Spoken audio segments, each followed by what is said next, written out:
우리 당의 우리 혁신과 또 정치 개혁을 위해서 또 국민을 위해서 봉사하는 진정한 민주정당으로 변신을 위해서 애쓰시는 우리 여러 초선 의원님들 진심으로 반갑습니다. 그리고 한편으로 매우 무거운 마음이라는 점을 말씀드리고 싶습니다. 저도 어쩌면 분명히 우리 더불어민주당의 대선 후보로서 상당한 비중을 차지하고 있기 때문에 우리 더불어민주당에 대해서 우리 국민들이 지적하는 문제에 대해서 제가 무관하다고 결코 말할 수 없습니다. 기본적으로 제2민주주의 국가에서 정당은 국민을 대표하는 것이고 철저하게 국민의 주권 의지에 복무해야 된다고 생각합니다. 그리고 더불어민주당에 대해서는 지난 총선에서 우리 국민들께서 입법권, 아니 행정권, 소위 지방 권력, 중앙 권력에 이어서 마지막 권력이라고 할 수 있는 입법 권력까지 완벽하게 위임을 해주셨는데 그 결과에 대해서 기대에 못 미친다는 실망감이 상당히 많고 특히 실망감을 넘어서 일부 국민들께서는 분노감을 표출하고 있는 상태라고 보여집니다. 우리가 변해야 된다는 건 분명합니다. 저도 우리 자신들이 행해온 여러 가지 활동의 결과에 대해서 겸허한 마음으로 가끔 사죄의 말씀도 드리고 있지만 지금 이 자리에서도 그 기대에 미치지 못했음을 충분한 성과를 우리 더불어민주당이 기대한 만큼 못 냈음을 다시 한번 또 사과드립니다. 어떤 일이 있더라도 다시 우리 역사가 후퇴하게 해서는 안 된다는 점은 분명하고 결국 우리 더불어민주당이 우리 국민들께서 보내주신 그 신뢰와 기대를 충분히 받아 안아서 희망 있는 정당으로 국민의 사랑을 담뿍 받는 정당으로 또 미래에 대한민국을 책임질 수 있는 정치 세력으로 다시 자리 잡기를 위해서 노력해야 될 것 같습니다. 여러분들께서 그 첫 단축기인 것 같습니다. 우리가 이제 국민의 목소리에 좀 더 기민하게 반응하고 또 필요한 일들을 신속하게 실천하고 또 그걸 통해서 당의 혁신과 또 정치 개혁을 이뤄냄으로써 더불어민주당이 우리 국민 속에 튼튼하게 자리 잡은 또 국민의 대한민국의 이제 민주주의를 확고하게 실천하는 그런 정치 조직으로 거듭날 수 있기를 바랍니다. 여러분의 말씀을 정말 무거운 마음으로 진지하게 들어보도록 하겠습니다. 고맙습니다. 네, 우리 언론인 여러분들께서 제가 백브리핑을 안 하는 바람에 우리 데스크에서 많이 이렇게 질책도 당하고 힘들었다는 얘기를 들었습니다. 또 한편으로 그걸 안 하다 보니까 개별적인 전화가 너무 와서 저도 엄청나게 괴로웠습니다. 근데 그것도 한쪽만 대답하고 다른 쪽을 대답을 안 하니까 또 문제가 생겨가지고 일체 전화를 안 받았더니 거기서 또 문제가 좀 생겼어요. 근데 뭐 그런 상황적 어려움이 있었습니다. 이제는 뭐 기자회견장도 만들어졌고 또 제가 수시로 여러분들하고 뭐 어떤 의제를 정해서 하거나 또는 그게 아니고 자유롭게 여러분들하고 소통하는 시간을 좀 많이 가지도록 하겠습니다. 뭐 오늘도 그 뭐 몇 가지 의제들이 있을 텐데 제가 다음 일정 때문에 또 이동해야 되니까 적절하게 질문들을 해주시면 제가 드릴 말씀을 드리도록 하겠습니다. 앞으로 이 자리에서 자주 뵙기를 바랍니다. 고맙습니다. 예, 첫 번째 질문 받겠습니다. YTN 송 기자님. 네, 저 YTN 송재인 기자입니다. 우선 초선 의원님들하고 위에서 좀 어떤 말씀 나누셨는지 비공개 자리에서 그것도 좀 궁금하고요. 특히 현안 관련해서 이탄희 의원의 선대위 직책 반납을 비롯해서 선대위에 대한 쇄신 요구가 잇따르고 있어서 후보님은 현재 선대위에 대해서 어떻게 판단하고 있으시고 또 개편구상도 직접 하고 있으신지 여쭙고 싶습니다. 첫 번째로 우리 그 초선 의원님들 당의 혁신 쇄신을 추구하는 초선 의원님들하고 모임 내용은 아마 이따가 별도로 브리핑하죠. 의원님들. 네, 이탄희 의원이 브리핑하기로 되어 있습니다. 별도로 브리핑을 할 테니까 참고하시고요. 기본적인 취지는 우리 더불어민주당이 국민들의 압도적 지지를 받아서 중앙 권력과 지방 권력에 이어서 이제 입법 권력까지 이제 완벽하게 가지게 됐는데도 불구하고 실제로 기대한 만큼의 성과를 내고 있느냐, 또 국민의 목소리에 대해서 기민하게 반응하고 있느냐에 대해서 실망들이 상당히 많은 것 같다는 공통의 인식을 했습니다. 앞으로 어떻게 더불어민주당이 이제 국민들의 주권 의지를 기민하게 반영하고 또 정치개혁, 또 당의 혁신이라고 하는 그 과제들을 잘 수행해낼지에 대한 그런 의견을 제게 말씀해 주셨습니다.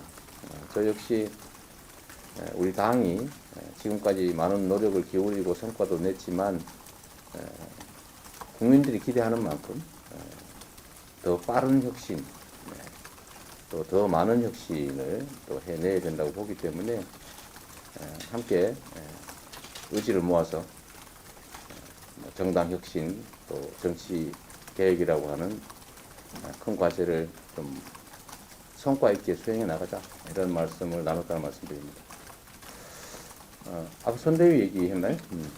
네, 선대위 문제는 뭐 여러분들이 보시는 것처럼 우리가 이제 원팀 또 통합 이런 과제 때문에 또 정말로 많은 사람들이 함께 해주셨고 그게 이제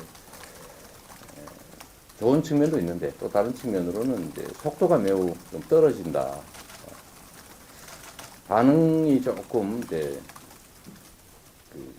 예민하지 못하다. 그런 지적들이 있는 것 같습니다.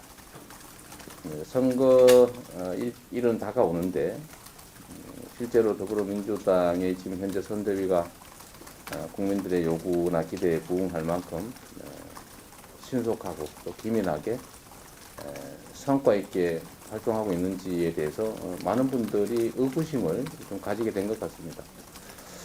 어떻게 해결할지에 대해서 여러 의견들이 분출하고 있는 상태여서 저로서는 좀 지켜보고 있는 상황이고 역시 이제 국민의 정당이고 당원의 정당이기 때문에 제자리 찾아서 신속하게 필요한 활동들을 하게 될 것이다 라고 기대합니다. 네, 두 번째 질문 받겠습니다.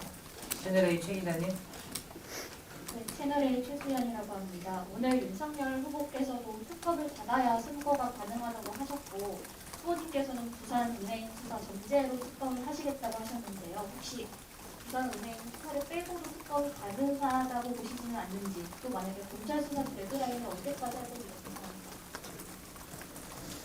궁금합니다. 윤석열 후보께서 조건을 붙이는 게 저는 이해가 안 됩니다. 본인이 잘못한 게 없으면 피할 이유가 없죠. 잘못을 인정한다면 빼야 되겠지만 본인이 잘못한 게 없다면 그건 빼고 하자, 이런 주장은 하지 않으실 걸로 생각합니다.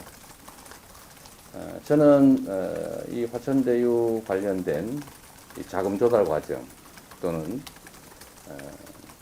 개발이익 분배 과정, 그 다음에 공공개발 포기 과정, 민간개발 강요 과정, 또 개발이익의 실제 이제 부정한 사용처 등이 당연히 규명되어야 되는데 이 점에 대해서 저는 조사가 매우 미진하다, 이렇게 현재 상태로 판단하기 때문에 제가 조건 붙이지 않고 아무 때나 여야 합의해서 특검하는 것이 바람직하다, 이렇게 생각합니다. 그렇게 하는 것이 저의 무고함도 이제 재차 확인하는 그런 과정이 될 것이고, 또 실제로 이 사건에서 부정한 행위를 저질렀고 또 그 부정한 행위를 저지른 결과물을 부정하게 취득했던 국민의힘 관련자들 또는 국민의힘의 후보 이분들에 대해서도 엄정한 수사와 상응하는 책임을 반드시 물어야 된다라고 생각합니다. 이런저런 조건 붙이지 말고 이건 하고 저건 하지 말자, 이러지 말고 관련된 모든 사안에 대해서 툭 털어놓고 완전하게 진상 규명하고 잘못이 있으면 엄중하게 책임을 묻고 또 책임을 지는 그런 특검이 되면 좋겠습니다. 네, 마지막 질문인데요. 마지막 질문에 앞서서 잠시 당부 말씀드리겠습니다. 마지막 질문 답변이 끝나면 후보님은 바로 고척동으로 이동을 하시게 됩니다.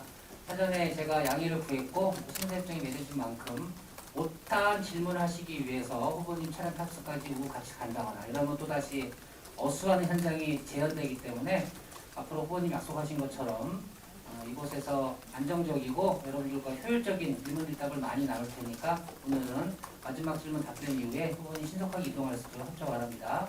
JTBC 황 기자님 질문해 주십시오. 네, 후보님 방금 전에 페이스북에 입장을 내셨다고 해서 조금 이제 질문을 저희가 취업하는 과정에서 아, 드려서 네네네. 조금 길게 드리겠습니다. 그러세요. 네. 뭐 한 번 할 때 한 2개 하셔도 됩니다. 전국민 재난정부 고집 않겠다고 네. 밝히셨는데 최근까지도 강하게 필요성 이제 주장을 하셨는데 네. 왜 선회하게 되셨는지 좀 이유가 궁금하고요. 그리고 한 언론사와 인터뷰에서 기재부 예산 기능 분리 주장하셨는데 어떤 고민이 담기셨는지 그리고 기재부 분리 주장하시면서 전국민 재난지원금은 고집 안 한다 이렇게도 말씀을 하신 배경도 좀 궁금합니다.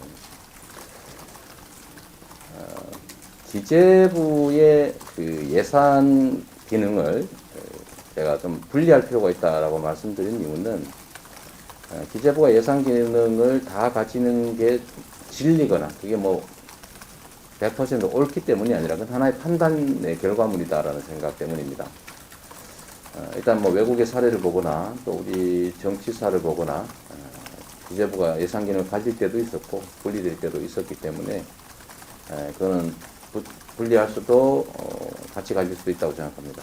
다만 지금 현재로는 특정 현안 때문이 아니라 이게 각 부처의 자율적인 정책 수립 집행 기능을 제한할 만큼 사실상 다른 부처 위에서 다른 부처들을 지배하고 통제하는 그런 상황까지 갔다는 판단 때문입니다. 그래서 각 부처들이 고유한 행정 목적을 충실하게 자율적으로 달성할 수 있도록 하려면 이 예산을 가지고 다른 부처를 실질적으로 통제하는 그런 상황을 좀 제한할 필요가 있겠다는 판단 때문에 예산 기능을 분리하는 것을 필요하다라고 생각하게 됐습니다. 전국민 재난지원금 문제는 저는 지금도 전 국민에게 지급하되 소상공인을 위한 일종의 소비 쿠폰을 지급하는 것이기 때문에 이중 재정 효과가 있다고 봅니다. 소상공인들도 실제로 우리에게 현금 지원하지 말고 국민에게 소비 쿠폰을 지급해서 매출을 올려달라고 공식적으로 요청하고 있습니다. 그런데 왜 굳이 그 소상공인 지원받는 당사자들조차도 원하지 않는 방식을 고집하는지를 이해할 수 없어서 어차피 우리는 다른 나라에 비해서 그 재정 지원이 너무 작았기 때문에 추가 재정 지원이 필요하고 그 중에서 이중 효과가 발생하는 방식이 소상공인도 지원하고 국민의 가계소득도 지원하는 효과가 있는 전국민 지역화폐 지급 방식이 좋다고 생각했습니다. 그런데 저의 설득력 부족일 수도 있고 뭐 여러 가지 요인들도 있을 텐데 또 예산 심의 절차상 문제, 또 야당의 반대 문제, 정부의 입장 뭐 이런 여러 가지 요인들 때문에 오히려 신속하게 지원해야 된다는 이 대의가 전국민 재난지원금 때문에 훼손될 수도 있겠다는 우려가 됐습니다. 저는 전국민 소비 쿠폰 지원 방식이든 아니면 소상공인 또는 뭐 피해 업종에 대한 선별 현금 지원이든 또는 손실 보상이든 어떤 형식이든 간에 신속하고 과감한 지원이 필요하다고 봅니다.